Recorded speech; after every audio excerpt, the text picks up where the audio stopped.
Everyone, welcome to being teacher. आई आप सभी लोग अच्छे होंगे।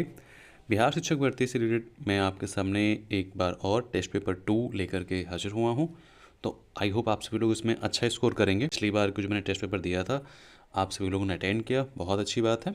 और इस बार जो भी बच्चे अटेंड करेंगे वो भी फिर से अपना जो स्कोर है वो नीचे कमेंट बॉक्स में डालेंगे। ओके, तो चलिए, रामचरितमानस के लिए तुलसीदास द्वारा किस भाषा का उपयोग किया गया था? आपके ऑप्शंस हैं सबसे पहले संस्कृत, अवधी, प्राकृत और उपयुक्त में से एक से अधिक। तो यहाँ पे आपका राइट आंसर हो जाएगा अवधी भाषा में। ठीक, रामचरितमानस जो है वो तुलसीदास ने अवधी भाषा में लिखी है। देखिए यहाँ पे इंग्लिश लैंग्वेज में लिखा है, जिसको इंग्लिश लैंग्वेज में पढ़ना है वो यहाँ पे वीडियो को पॉज करके पढ़ सकता है। नेक्स्ट क्वेश्चन है कि भारत से थाईलैंड हाईवे किस देश से होकर गुजरता है? भारत से थाईलैंड जो हाईवे है, हाईवे लैंड रोड, किस देश से होकर गुजरता है? तो भारत से थाईलैंड अगर जाना है तो आप बाई रोड जा सकते हैं, वो म्यांमार से होकर के आपको जाना पड़ेगा। गरीबी हटाओ नारा कौन सी पंचवर्षीय योजना में दिया गया था? देखिए सारे बेसिक क्वेश्चन हैं, आपको एक बार एक नज़र में इन सभी को देख लेना है। गरीबी हटाओ नारा कौन सी पंचवर्षीय योजना में शामिल किया गया था? तो इसका यहाँ पे आप राइट आंसर क्या है? 5वीं पंचवर्षीय योजना में गरीबी हटाओ जो नारा था वो शामिल किया गया था। भारतीय राष्ट्रीय कांग्रेस का प्रथम अधिवेशन कहाँ आयोजित हुआ था? बहुत अच्छा क्वेश्चन है कि भारतीय राष्ट्रीय कांग्रेस का प्रथम अधिवेशन कहाँ आयोजित हुआ था। तो इसका राइट आंसर क्या हो जाएगा? बॉम्बे में प्रथम अधिवेशन जो है वो आयोजित हुआ था। नेक्स्ट क्वेश्चन है कि संविधान के किस भाग में नीति निर्देशक तत्वों का उल्लेख किया गया है? यहाँ पे किस भाग में नीति निर्देशक तत्वों का उल्लेख किया गया है? तो तीसरे भाग में, दूसरे भाग में और या फिर चौथे भाग में। तो यहाँ पे आपको बताना है कौन से भाग में उल्लेख किया गया है। तो यहाँ पे चौथे भाग में उल्लेख किया गया है नीति निर्देशक तत्वों को। नीति निर्देशक तत्व कहाँ से कहाँ तक है? आर्टिकल 36 से 51 तक। ओके, तो 36 से 51 तक आपके नीति निर्देशक तत्व हैं। और क्या नाम, आपके फंडामेंटल राइट्स किस भाग में हैं? आपको नीचे कमेंट बॉक्स में कमेंट करके बताना है। देखते हैं कि किस किस को याद रहता है।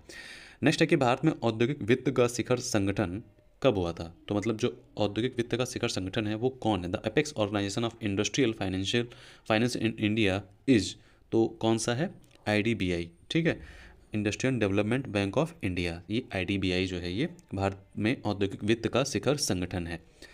नेक्स्ट क्वेश्चन है हमारा, उस ब्रिटिश प्रधानमंत्री का नाम बताइए जिन्होंने 1947 में भारत को स्वतंत्रता दी थी। तो वो कौन से प्रेसिडेंट थे जिन्होंने 1947 में भारत को स्वतंत्रता दी थी? तो यहाँ पे एटली साहब थे, क्लीमेंट रिचर्ड एटली। इन्होंने 1947 में भारत को स्वतंत्रता दी थी। नेक्स्ट है कि भारतीय स्वतंत्रता की मसौदा समिति के अध्यक्ष कौन थे? देखिए समितियां बहुत इंपॉर्टेंट हैं यहाँ पे आर्टिकल की। देखिए हो सकता है आपसे ये भी क्वेश्चन पूछा जाए कि जो 26 नवंबर है, 26 नवंबर को कौन सा दिन मनाया जाता है? 26 नवंबर को कौन सा दिन मनाया जाता है, इस चीज़ को आपको ध्यान रखना। तो संविधान दिवस 26 नवंबर को मनाया जाता है। भारतीय संविधान की मसौदा समिति के अध्यक्ष कौन थे? यहाँ पे डॉक्टर भीमराव अंबेडकर जो थे, वो डॉक्टर भीमराव अंबेडकर मसौदा समिति के अध्यक्ष थे। नेक्स्ट है अवधी बोली 1540 में लिखे गए महाकाव्य पद्मावत के रचयिता कौन थे? तो यहाँ पे पद्मावत के रचयिता का नाम पूछ रहा है कि कौन थे। 1540 मतलब 1540 में लिखे गए थे।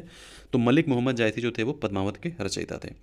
देश के ग्रामीण क्षेत्र के सामाजिक एवं सांस्कृतिक उत्थान के लिए सामुदायिक विकास कार्यक्रम कब प्रारंभ किया गया था? सामुदायिक विकास कार्यक्रम प्रारंभ कब किया गया था? 2 अक्टूबर 1952 में गांधी जी की जयंती पे सामुदायिक विकास कार्यक्रम जो है वो प्रारंभ किया गया था। ओके, इस चीज़ को आपको ध्यान रखना है। ये बेसिक क्वेश्चन हैं, आ सकते हैं, इसीलिए आप ये मत सोचिए टेस्ट पेपर है तो टेस्ट पेपर भी आपको बहुत ही सीरियस वे में देना है। रामनाथ गोयनका पुरस्कार, रामनाथ गोयनका पुरस्कार वो किस क्षेत्र में दिया जाता है? ठीक है, यहाँ पे आपके ऑप्शंस आपके हैं इसमें, तो उपयुक्त में से कोई नहीं। यहाँ पे आपका क्वेश्चन कोई भी सही नहीं है। कृषि, तकनीकी और विज्ञान किसी में भी इसमें नहीं दिया जाता है। तो किस क्षेत्र में दिया जाता है ये चीज़ जानना जरूरी है। पत्रकारिता के क्षेत्र में जो ये पुरस्कार है वो दिया जाता है। तो पत्रकारिता के क्षेत्र में रामनाथ गोयनका पुरस्कार दिया जाता है। एलोरा में कैलाशनाथ मंदिर का निर्माण किसने कराया? तो एलोरा में कैलाशनाथ मंदिर का निर्माण किसने कराया? आपके ऑप्शंस आप देख लीजिए।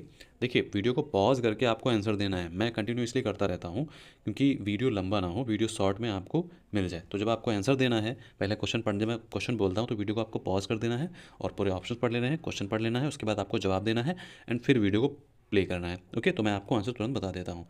तो यहाँ आपका राइट आंसर हो जाएगा कृष्ण फर्स्ट ने एलोरा में कैलाशनाथ मंदिर का निर्माण कराया है। ठीक है, अब आप लोग ये बताइए कि एलोरा की गुफाएं कहाँ पे हैं, किस राज्य में है, ये बताना है आपको। किस राज्य में एलोरा की गुफाएं हैं? भारत की संसद किन से मिलकर बनती है?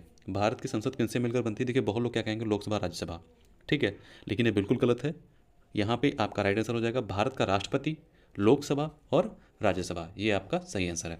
नेक्स्ट क्वेश्चन है कि भारी जल किसे कहते हैं? भारी जल का जो यहाँ पे एक तरीके से सूत्र पूछ रहा है कि उसको हम क्या कहते हैं, तो वर्षा जल कहते हैं, P7 कहते हैं, ड्यूटेरियम ऑक्साइड कहते हैं।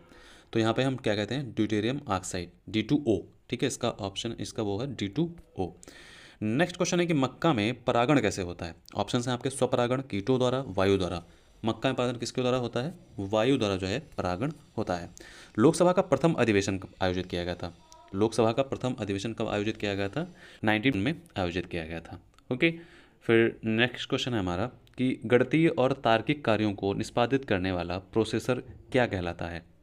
ऑप्शंस आपके हैं CPU, ALU और माइक्रो प्रोसेसर। आंसर क्या हो जाएगा आपका?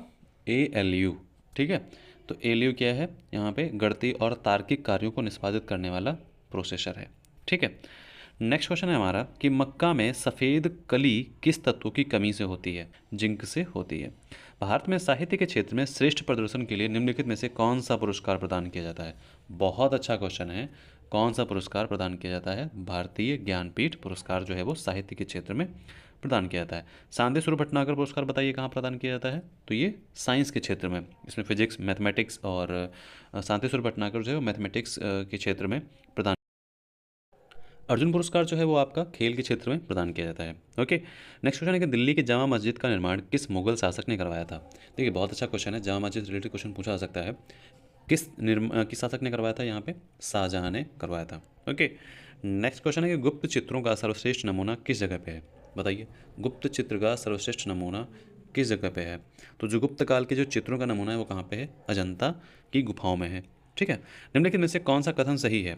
मेगास्थनीज सेल्यूकस निकेटर का राजदूत था और अशोक ऐसे पहले शासक थे जिन्होंने शिलालेख द्वारा जनता तक अपने संदेशों को पहुंचाने की कोशिश की थी।